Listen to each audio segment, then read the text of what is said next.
This video will demonstrate the proper way to receive and inspect your unit. Upon arrival of your True Refrigeration system, be sure to inspect the box for damage. If damage is visible, note the damage on the bill of lading. Then open and inspect the cabinet immediately for concealed damage before signing the bill of lading. Keep in mind, if you accept damaged freight, you are responsible to file the freight claim. If you find visible damage, refuse the delivery and mark damaged on the bill of lading. If there is no damage to the box, you will still need to remove and inspect for concealed damage or physical damage to the cabinet.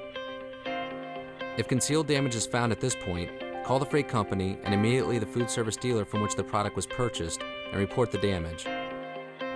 You will have 15 days from the receipt of goods to contact the freight company and report concealed damage. It is very important to keep the unit in the place it was inspected, along with the original packaging for the claim inspector. In the top portion of the packaging, you will find a box with casters, shims, technical manual, as well as shelving. Make sure all these items are accounted for and are not damaged. Also be sure to check the inside of the unit for any damage. On the left side of the cooler, there is a sticker providing you with information, such as model number, serial code, as well as information on amps and volts. If any of this information does not comply with your specified order, be sure to contact your food service dealer. Now you are ready to remove the pallet and install your casters. Carefully lean your unit over onto provided cardboard pads, being conscious not to damage the condensing unit or the backside grill. Unscrew bolts holding the pallet.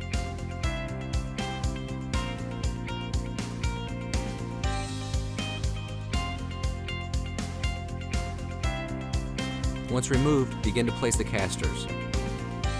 For information on leveling your cabinet, be sure to watch True's maintenance video on leveling.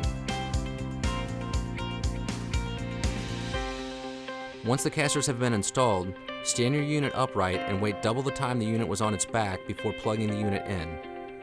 If the unit remained upright throughout the process, you may plug the unit in immediately. Once the time has passed, plug in your True refrigerator, making sure that the cabinet is pulling down to the proper temperature. For any questions or concerns, contact True's Technical Service Department at 1-800-325-6152.